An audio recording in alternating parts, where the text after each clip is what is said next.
وہ فیصلہ کر رہا تھا اور وہ فیصلہ سننا چاہتی تھی، اور پھر وہ گویا ہوا۔ میں معذرت خواہ ہوں میڈم، دوبارہ ایسا نہیں ہوگا۔ یہ سنتے ہی فجر کے چہرے پر ایک فاتحانہ سرد مہری ابھری۔ یہ وارننگ لیٹر تمہارے لیے ایک چھوٹا سا سبق تھا، تاکہ آئندہ میرے کسی بھی حکم یا فیصلے پر اعتراض کرنے سے پہلے 100 بار سوچنا کہ تم کس سے مخاطب ہو۔ میں یہاں کی مالک ہوں۔ جی بہتر، وہ بس اتنا ہی کہہ پایا۔ تم جا سکتے ہو۔ اس بار اس کا لہجہ دھیما تھا۔ وہ بنا کچھ کہے واپس پلٹا، دروازے کے قریب پہنچا تو عقب سے اس کی آواز سنائی دی۔ سارا کا نکاح ہے، رات کا فنکشن ہے، تیار رہنا، تمہیں میرے ساتھ چلنا ہوگا۔ اس نے عقب سے حکم دیا۔ ولی نے صرف اسبات میں سر ہلا دیا اور پھر باہر نکل گیا۔ اس کے جاتے ہی فجر نے اپنا اٹکا ہوا سانس بحال کیا اور بند دروازے کو ایسی نظروں سے دیکھا جیسے کہہ رہی ہو، آخر کب تک؟ اور پھر سر جھٹک کر دوبارہ اپنے کام کی طرف متوجہ ہوئی۔ کیفے کے ایک کونے میں ولی اور جنید بیٹھے تھے۔ ولی کے سامنے کافی کا کپ رکھا ہوا تھا جسے اس نے ابھی تک نہیں چھوا تھا۔ وہ اپنی کن پٹیوں کو سہلا رہا تھا جیسے سر درد سے نجات پانے کی کوشش کر رہا ہو۔ جنید کے چہرے پر ہوائیاں اڑی ہوئی تھیں اور وہ مسلسل اپنی ٹائی ڈھیلی کر رہا تھا۔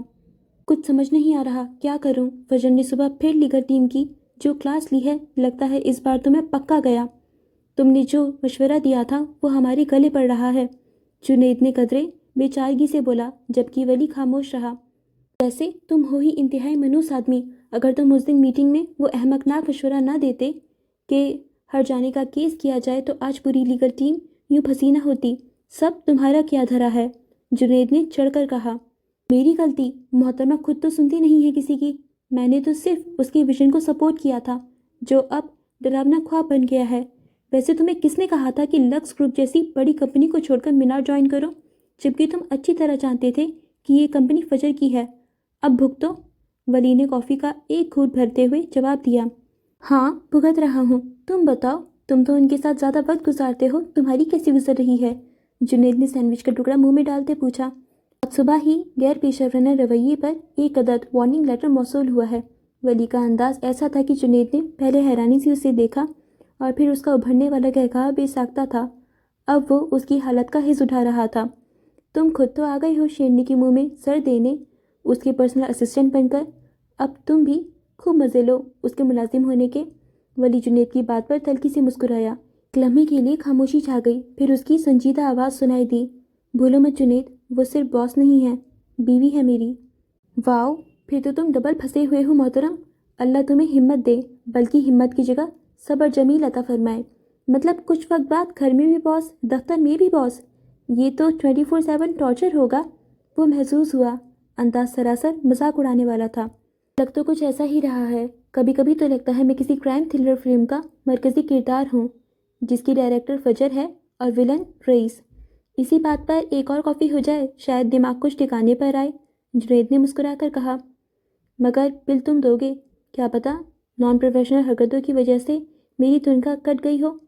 دونوں اپنی اپنی بے چارگی پر مسکراتے رہے۔ کیفے کے مدھم شور میں ان کے دل جلنے کی کہانی کہیں گم سی ہو گئی اور اب وہ سنجیدگی سے لیگل ایشوز کو ڈسکس کر رہے تھے۔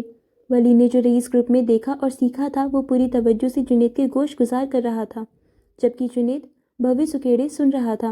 دونوں نہیں جانتے تھے کہ عمارت کے دوسرے کنارے پر فجر اپنے آفس میں LCD پر نظریں جمائے بیٹھی تھی، جس کی اسکرین پر اس وقت کیفے کے لگے اس کیمرے کی لائیو ریکارڈنگ چل رہی تھی جس میں وہ دونوں نظر آ رہے تھے۔ ان کی آواز تو سنائی نہیں دے رہی تھی، مگر ان کی حرکتیں کافی مشکوک تھیں۔ وہ کوحرام جو گزشتہ کئی دنوں سے رئیس اورنگزیب کی 2.5 ارب مالیت کے ہیرو کی چوری پر پاکستان بھر کے میڈیا چینلز اور اخبارات کی شہ سرخیوں میں برپا تھا، آج کسی حد تک تھمنے کو تھا۔ سب کی نظریں رئیس ہیڈ آفس پر جمی تھیں، جہاں رئیس اورنگزیب نے ایک اہم پریس کانفرنس کا اعلان کیا تھا۔ اس کا بیان آج پہلی بار عوام کے سامنے آنے والا تھا۔ کانفرنس ہال کھچا کچ بھرا ہوا تھا۔ ملک کے تمام نامور صحافی، اینکر پرسنز اور کرائم رپورٹرز کیمروں اور مائکروفونز کے ساتھ موجود تھے۔ ہر چہرے پر ایک سوالیہ نشان تھا، ایک تجسس تھا کہ ہیرو کا یہ معاملہ کیا رخ اختیار کرے گا۔ ٹھیک وقت پر رئیس اورنگزیب ہال میں داخل ہوا۔ قیمتی لباس میں اپنی قیمتی شخصیت کے ساتھ اس کی خوشبو دور تک پھیل گئی۔ اس کے چہرے پر وہی مخصوص سنجیدگی، آنکھوں میں گہری سوچ اور چال میں پر اعتماد وقار تھا۔ وہ اسٹیج پر آ کر اپنی مخصوص نشست پر براجمان ہوا۔ اس کی مضبوط شخصیت پورے ماحول پر چھائی ہوئی تھی۔ چند لمحوں کی خاموشی طاری رہی، صرف کیمروں کے فلیش چمک رہے تھے۔ رئیس اورنگزیب کے ذہن میں گزشتہ چند دنوں کی تمام تفصیلات کسی فلم کی طرح گردش کرنے لگیں۔ پولیس کی بے سود بھاگ دوڑ، میڈیا کا بے لگام شور، اور سب سے بڑھ کر اس کا اپنا اندرونی یقین کہ یہ کوئی معمولی واردات نہیں۔ اس نے طویل سوچ بچار کے بعد ایک فیصلہ کر لیا تھا، ایک ایسا فیصلہ جو شاید بہت سے لوگوں کے لیے حیران کن ہوتا، مگر اس کے نزدیک یہی واحد راستہ تھا۔ وہ جانتا تھا کہ پولیس کو نہ تو اب تک کوئی ٹھوس ثبوت ملا تھا اور نہ ہی آئندہ ملنے کی کوئی خاص امید تھی۔ یہ جال اتنا سادہ نہیں تھا کہ روایتی تفتیش سے اس کی گھیریں کھلتیں۔ یہ کوئی عام حادثہ نہیں تھا اور اس سے روایتی طریقوں سے نہیں نمٹا جا سکتا تھا۔ اس نے فیصلہ کیا تھا کہ وہ یہ کیس پولیس کے ذریعے مزید آگے نہیں بڑھائے گا۔ ایک بار جب یہ معاملہ قانونی طور پر سرد کھانے کی نظر ہو جائے گا، تبھی وہ اپنی ذاتی طاقت اور وسائل کو مکمل آزادی سے استعمال کر سکے گا۔ مگر اس اقدام سے پہلے عوام کی تیز نگاہوں اور میڈیا کی بے چین توجہ کو اس کیس سے ہٹانا اولین ترجیح تھی۔ اس نے مائکروفون اپنی طرف کیا، ایک گہری سانس لی اور انتہائی نپے تلے اور پرعزم لہجے میں گفتگو کا آغاز کیا۔ گزشتہ چند روز میرے لیے، میری فیملی اور میری کمپنی کے لیے انتہائی تکلیف دہ اور مشکل گزرے ہیں۔ 2.5 ارب مالیت کی ہیرو کی چوری بلا شبہ ایک بہت بڑا نقصان ہے، نہ صرف مالی اعتبار سے بلکہ میری ساکھ اور میرے ادارے کی اعتماد کے لیے بھی۔ اس نے ایک لمحے کے لیے توقف کیا، حاضرین کے چہروں کا جائزہ لیا۔ میں سب سے پہلے قانون نافذ کرنے والے اداروں، خصوصاً پولیس کا تہہ دل سے شکریہ ادا کرنا چاہتا ہوں، جنہوں نے اس کیس کی تفتیش میں دن رات محنت کی۔ ان کی کوششیں قابل ستائش ہیں۔ ایک زیرک مسکراہٹ اس کے لبوں کو چھو کر گزری۔ اس نے بات جاری رکھی، بعض اوقات کچھ معاملات اتنے پیچیدہ ہوتے ہیں کہ ان کا سرا روایتی طریقے سے نہیں مل پاتا۔ اس مسلسل تفتیش اور میڈیا کی غیر معمولی توجہ سے نہ صرف میرے معاملات زندگی متاثر ہو رہے ہیں بلکہ میری کمپنی کی دیگر اہم منصوبوں پر بھی منفی اثر پڑ رہا ہے۔ اس نے اپنی بات کو ایک نیا موڑ دیا۔ بہت سوچ بچار اور اپنے قانونی مشیروں سے صلاح مشورے کے بعد میں نے فیصلہ کیا ہے، میں پولیس سے درخواست کروں گا کہ وہ اس کیس کی تفتیش کو فی الحال روک دیں۔ اس کا ہرگز یہ مطلب نہیں ہے کہ ہم نے امید چھوڑ دی ہے یا ہم مجرموں کو کیفر کردار تک پہنچانا نہیں چاہتے، بلکہ میں سمجھتا ہوں کہ اب وقت آ گیا ہے کہ اس معاملے کو ایک مختلف زاویے سے دیکھا جائے۔ ہال میں ایک ہلکی سی چمگوئی شروع ہوئی جسے رئیس نے اپنے ہاتھ کے اشارے سے خاموش کر دیا۔ میں عوام سے بھی درخواست کروں گا کہ وہ اس معاملے کو اب ماضی کا حصہ سمجھیں۔ میں نہیں چاہتا کہ یہ معاملہ مزید قومی سطح پر زیر بحث رہے۔ میری تمام تر توجہ اب اپنے کاروبار اور مستقبل کے منصوبوں پر مرکوز ہوگی۔ اس نے اپنا بیان مکمل کرتے ہوئے کہا، آپ سب کی تشریف آوری کا شکریہ۔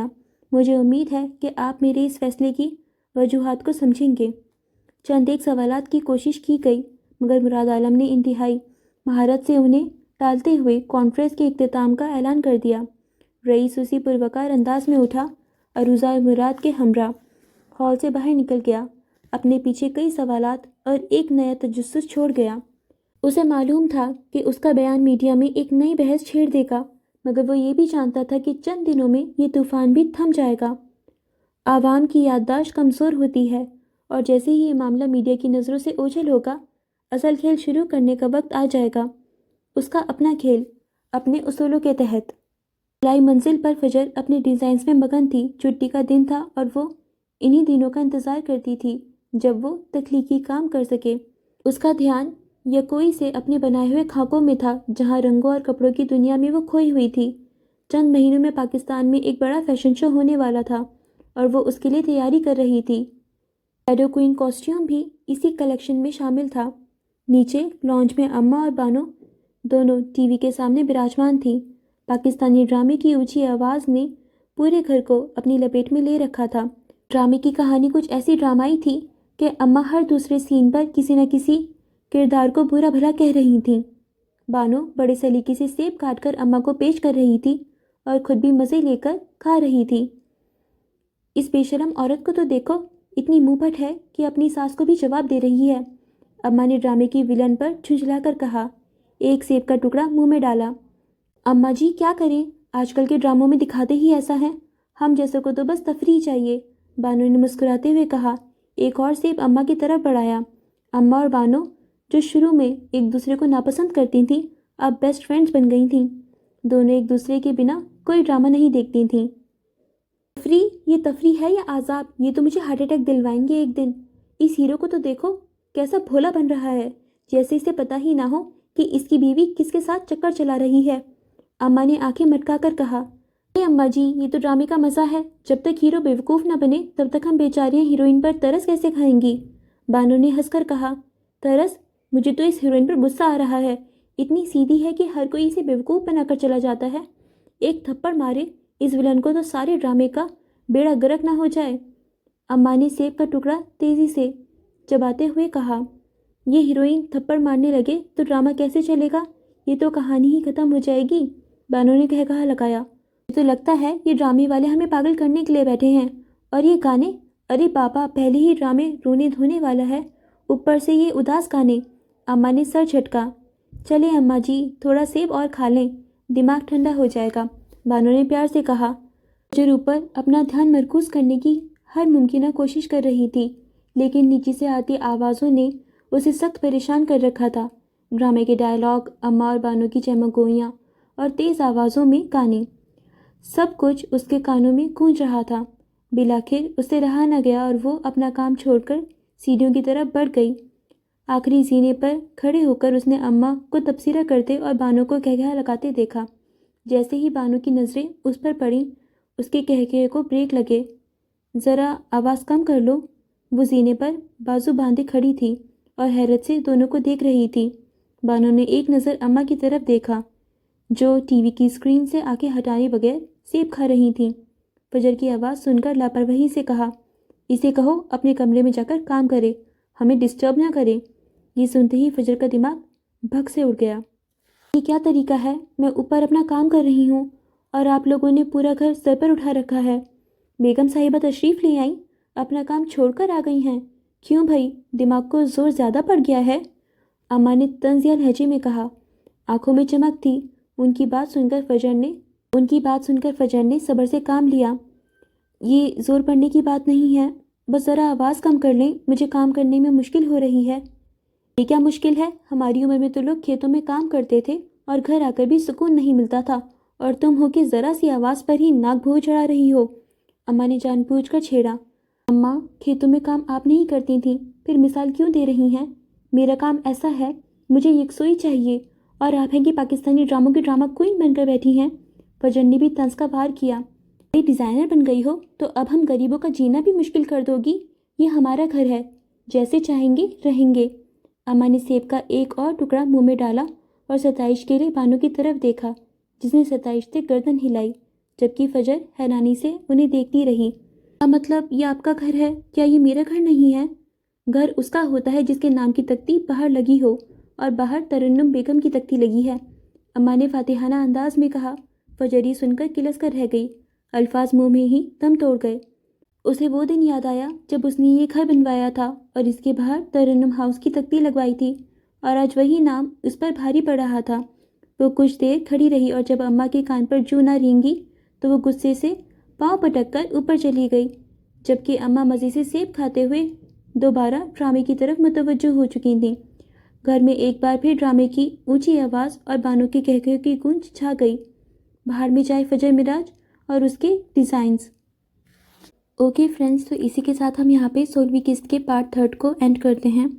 آئی نو آج کا ایپیسوڈ تھوڑا سا چھوٹا تھا، بٹ ٹرسٹ می گائز، مجھے بالکل بھی ٹائم نہیں مل پا رہا تھا کیونکہ میری کلاسز اسٹارٹ ہو گئی ہیں، اینڈ بیکاز آف دیم مجھے ٹائم مینجمنٹ میں کافی ایشو ہو رہا ہے۔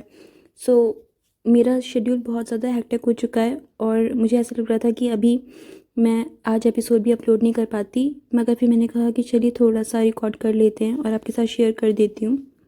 سو اس وجہ سے آج کی ایپیسوڈ تھوڑی چھوٹی آئی ہے، بٹ میں ٹرائی کروں گی کہ آپ کو نیکسٹ ایپیسوڈ پوری بڑی دوں، اور پھر میں اس کو 2 اور پارٹس میں اینڈ کر دوں گی۔ سو اس کے پارٹ 4 اینڈ پارٹ 5 اور آئے گا، اور اسی کے ساتھ ہماری 16ویں قسط کمپلیٹ ہو جائے گی۔ سو گائز آپ تھوڑا سا پیشنس رکھیے گا، کیونکہ میں ایپیسوڈ جو ہوگا منڈے، وینسڈے اینڈ فرائیڈے کو جو عنکبوت کے اپلوڈ کرتی ہوں، اینڈ باقی دن جو ہوتا ہے محبت دل پہ دستک، اور میں سینٹر ٹرائی کرتی ہوں یا تو کوئی ناول کر دوں، شارٹ ناول، یا پھر محبت دل پہ دستک کا ہی پارٹ ہوتا ہے.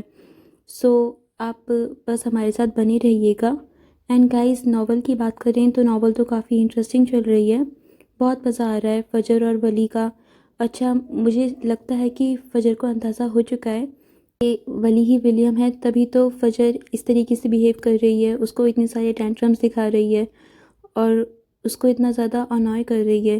اینڈ دین پھر والا بھی ڈائلاگ آیا تھا کہ آخر کب تک، تو آخر کب تک سے تو ایسے ہم اندازہ لگا سکتے ہیں نا کہ فجر کو پتہ چل چکا ہو کہ ولی ولیم ہے، بٹ اب فجر ویٹ کر رہی ہو کہ ولی کب ڈسکلوز کر رہے گا اس بات کو. سو وہ بھی کافی انٹرسٹنگ ہے. اور اگر ہم دیکھیں رئیس کا، سو رئیس کے ڈارک سٹارز چوری ہو چکے ہیں جو اس کے ڈائمنڈز ہیں، اور ڈائمنڈس کا بھی کچھ پتہ نہیں چلا. سو یہ بھی کافی اسٹرینج بات ہے، کیونکہ رئیس جیسا پاورفل انسان، اور اتنے پاورفل انسان کے اتنے مہنگے اور اتنے اسپیشل ہیرے چوری ہونا تو کوئی چھوٹی بات ہوتی نہیں ہے.